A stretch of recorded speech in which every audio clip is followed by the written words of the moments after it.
कुलदीप सेंगर जैसे बहुत अच्छे कैरेक्टर के नेता हैं जो बच्चियों के बलात्कार करने के साथ साथ उनके माँ बाप का मर्डर भी कर देते हैं।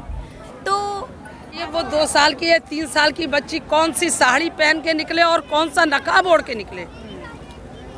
बहुत बुरे हालात जो ये कहते हैं कि जीन्स फटी पहनना है कि उससे हो रहा है, या स्कर्ट पहनना है। 6 महीने की बच्ची क्या पहन के निकले? तो वो 6 महीने, ये 2 साल या 7 साल की बेटी को आपसे मैं जवाब चाहती हूँ, वो कौन। ठीक है, अगर हम फटी जीन्स पहन रहे हैं या हम कट स्लीव पहन रहे हैं, हमारा रेप हो जाए तो हम इसके जिम्मेदार हमारे कपड़े हैं। उस मुख्यमंत्री से ये पूछो उन बच्चियों का जिम्मेदार कौन होगा जो बच्चियां 1 साल की है या 4 दिन की बच्ची के साथ कौन रेप कर सकता है।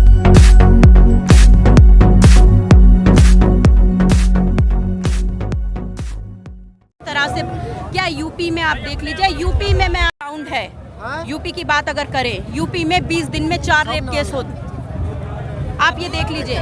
उत्तराखंड के जो मुख्यमंत्री है नए बने हैं तीरथ रावत सिंह जी, उन्होंने महिलाओं के कपड़े को लेकर जिस तरह से टिप्पणी किया था, जी जी, उसको कैसे देखते हैं? देखिए बहुत सिंपल सी बात है, हमारी बहन ने भी इस चीज़ का बहुत अच्छा जवाब दिया है कि ठीक है, अगर हम फटी जीन्स पहन रहे हैं या हम कट स्लीव पहन रहे हैं, हमारा रेप हो जाए तो हम इसके जिम्मेदार हमारे कपड़े हैं। उस मुख्यमंत्री से ये पूछो उन बच्चियों का जिम्मेदार कौन होगा जो बच्चियां 1 साल की है या 4 दिन की बच्ची के साथ कौन रेप कर सकता है, उनसे पूछिए जाके इसका जवाब। या 6 महीने की बच्ची के साथ जो रेप हो रहा है वो किस चीज़ की दोषी थी। इसी के साथ बोले खड़ा किया, इससे पहले बूढ़े पे भी बात था जी।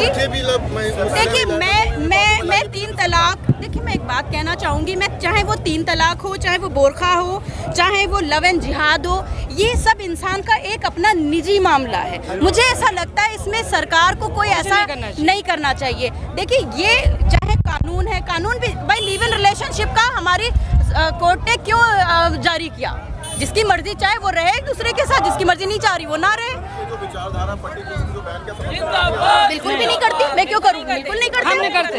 बात नहीं समझे, मैं उनकी बात नहीं कर रही हूँ, मैं उसकी बात कर रही हूँ कि जिस तरह से ये फालतू के ये कानून बनाते जा रहे, लव जिहाद कानून बना रहे कि हिंदू मुसलमान शादी करेगा तो हम उनको हम क्या कहते हैं केस करेंगे या उनको जेल में डाल देंगे।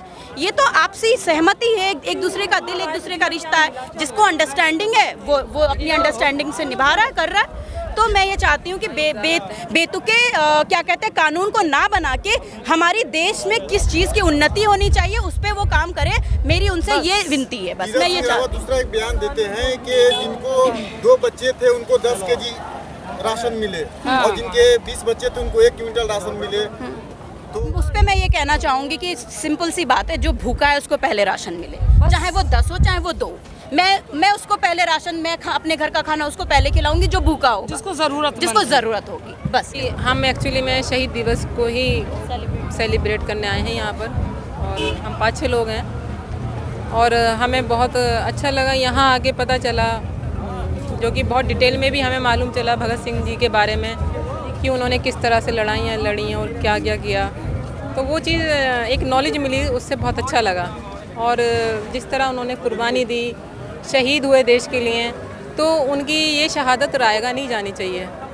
हमारे देश का हर नौजवान उनके नक्शे कदमों पे चले और उनसे प्रेरणा लेते हुए फॉलो करे।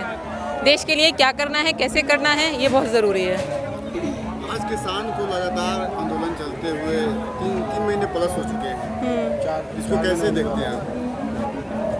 जी ये तो एक बहुत दुर्भाग्यपूर्ण पीरियड चल रहा है जो कि नहीं होना चाहिए, जो कि किसान हमारे देश के एक मुख्य पात्र हैं और उनके साथ ये जुल्म हो रहा है, तो वो चीज़ ठीक नहीं है। किसानों से हम सबकी ज़िंदगियां जुड़ी हुई हैं। अगर किसान खेती नहीं करेगा, अनाज नहीं आएगा तो हम लोग क्या खाएंगे, ये बच्चा जानता है, अंडरस्टूड है, कहने की ज़रूरत नहीं है। और हमारे नेताओं को तो बहुत अच्छी तरह नॉलेज है इस चीज़ की, फिर भी पता नहीं वो क्या आंखों में पट्टी बांधे बैठे हैं, कानों में रुई लगाए बैठे हैं, उन्हें असर नहीं हो रहा। भगत सिंह, राजगुरु, सुखदेव जिस तरह से इस देश के खातिर फांसी चढ़ गए, हाँ, थे, उसी तरह से आज का किसान इस देश के खातिर आंदोलन कर रहे हैं और बहुत सारी कुर्बानियाँ भी दिए, 300 हाँ शहीद भी हो गए। जी जी जी, इसमें तो इसको कैसे देखते हैं? और इस पे प्रधानमंत्री जी कुछ बोल नहीं रहे, पता नहीं भाई उन्हें क्यों नहीं दर्द हो रहा, जबकि देश की जनता उनकी जनता है, कोई हम किसी और मुल्क के तो हैं नहीं, हम भारतवासी हैं या किसान हमारे भारतवासी हैं। उन्हें सोचना चाहिए, किसानों के लिए बोलना चाहिए, 2 शब्द बोलें, कम से कम दिल से दुख तो करें कि हाँ इतने लोग शहीद हो गए। उन्हें कोई असर ही नहीं हो रहा, पता नहीं किस मिट्टी के बने हुए हैं। बहुत मुझे शर्मिंदगी होती है कि हमारे प्रधानमंत्री जी इस तरह की सोच रखते हैं और इस तरह कुछ कह नहीं सकते। भाई पढ़ा लिखा इंसान तो बस अफसोस ही कर सकता है कि क्या हो रहा है हमारे मुल्क में, ये हैरानी की बात है।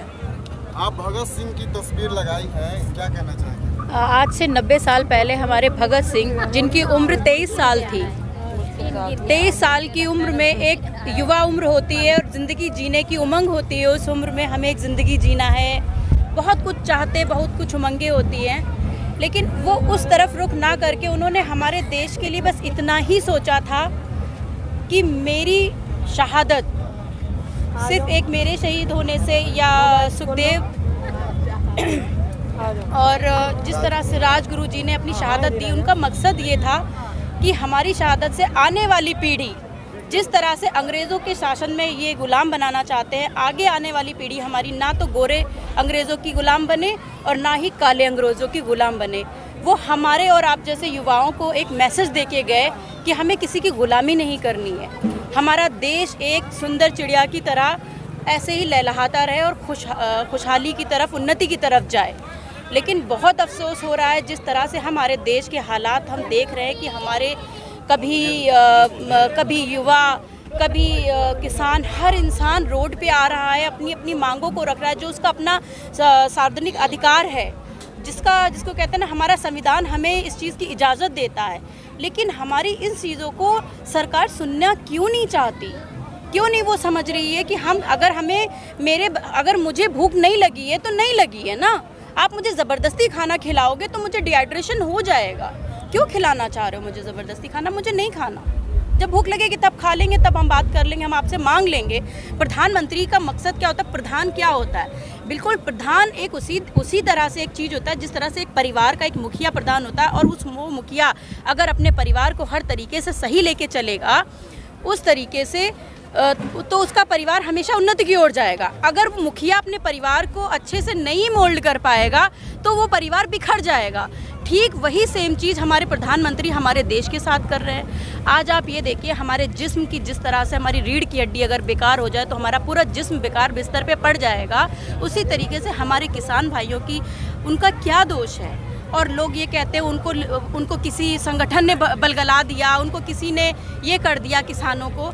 आप ये बताइए, अगर कोई बलगलाएगा तो क्या लोग अपनी ऐशो आराम छोड़ के, मतलब हर मौसम गुजर के जा चुका है, हर मौसम, भारी से भारी बारिश हो गई, भर गया यहाँ पे, क्या आप सोच के अंदाज़ा लगाइए, क्योंकि जब हम रात में अपने कमरे में सोते हैं ना, तो हम इस चीज़ को महसूस करते हैं कि हमारे किसान भाई कैसे वहाँ पे बैठे होंगे, कैसे वो धूप की तपती हुई धूप में, कैसे वो आंधी की जो चपेटें उनके मुंह पे पड़ती हैं, तो क्या कोई बलगलाने से उनको तकलीफ़ों का वो सामना करेंगे? भाजपा के नेता तो किसान भी नहीं मानते, वो कहते हैं कि दलाल हैं, आतंकवादी हैं, खालिस्तानी हैं। देखिए, भाजपा के नेता की अगर आप बात कर रहे हैं तो सभी को पता है, इसमें मैं क्या कहूँ कि कुलदीप सेंगर जैसे बहुत अच्छे कैरेक्टर के नेता हैं, जो बच्चियों के बलात्कार करने के साथ साथ उनके माँ बाप का मर्डर भी कर देते हैं।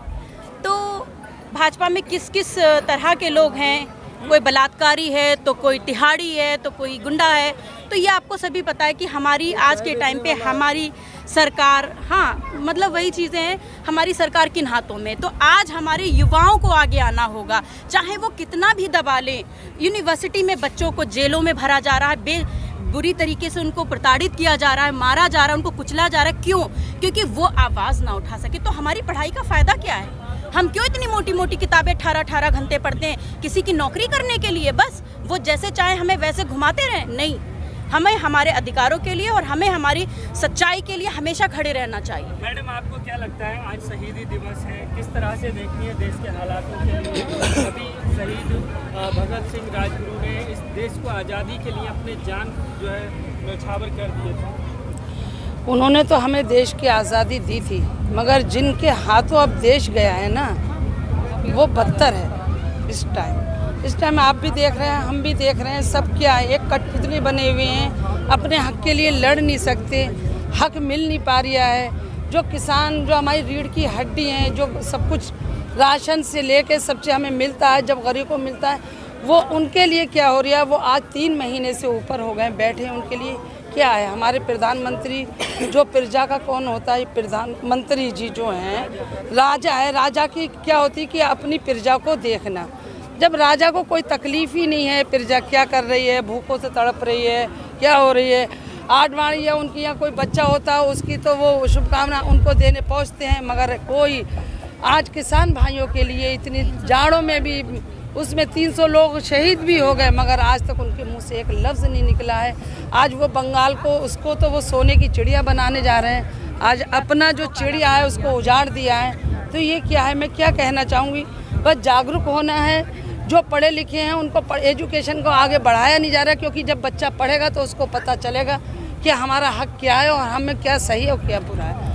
तो यही चीज़ है, बस मैं इसी पे कहना चाहूँगी। बस मैडम आप क्या कहना चाहती हैं? प्रधानमंत्री क्या बिल्कुल संवेदनशील हो चुके हैं किसानों के प्रति? भाई मैं क्या, ये तो पूरा देश जानता है किसानों के प्रति क्या उन्हें किसी की परवाह ही नहीं है।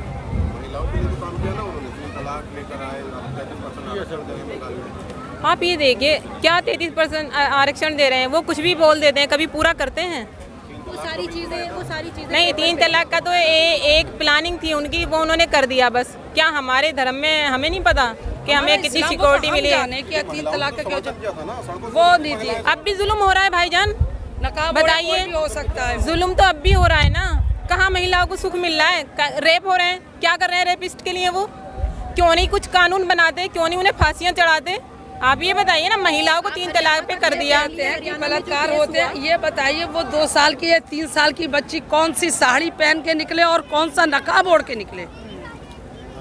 बहुत बुरे हालात जो ये कहते हैं कि जीन्स फटी पहनना है कि उससे हो रहा है, या स्कर्ट पहनना है। 6 महीने की बच्ची क्या पहन के निकले? तो वो 6 महीने, ये 2 साल या 7 साल की बेटी को आपसे मैं जवाब चाहती हूँ, वो कौन सी साड़ी पहने और वो कौन सा बुर्का ओढ़े जो उसके साथ ये गलत ना हो। मैडम, इन दिनों भाजपा के सभी नेता जो है वो बंगाल में बहुत बड़े बड़े वादे कर रहे हैं, और इधर हम देख रहे हैं कि स्थिति किस तरह की बनी हुई है। देखिए, बंगाल को मैं आपको एक बात ये कहना चाहती हूँ, जिस तरह से बंगाल में हमारी और फ्रेंड्स हैं, फ्रेंड सर्कल है या ग्रुप एक एजुकेशन का है, जो हम उनसे जब बात करते हैं तो बंगाल का वहाँ की जो आम जनता है, कहीं का भी अच्छा और बुरा आम जनता ही बेहतर बता सकती है। उनका कहना ये कि हमारी दीदी हमारी जगह के लिए बहुत अच्छी हैं और हम एक खुली आज़ादी से यहाँ घूमते हैं, हमें कोई डर नहीं लगता। और अगर मैं अपनी निजी बात करूँ, मैं दिल्ली में रहती हूँ, मैं खुद सेल्फ ड्राइव करती हूँ, मैं सब कुछ करती हूँ। आज से नहीं, मेरे को 12 साल हो चुके हैं, ठीक है। आप ये देखिए, मैं पहले अगर मुझसे कोई कहे कि आपको गोवा जाना है, मुंबई जाना है या महाराष्ट्र जाना, कहीं भी जाना है, केरला जाना है, तो मैं इतना बोलूँगी ठीक है मेरी टिकट कर दो, या मैं फ़्लाइट से जाऊँ या मैं ट्रेन से मैं चली जाऊँगी। मेरे माइंड में कभी ये नहीं आया कि रात होगा या दिन होगा।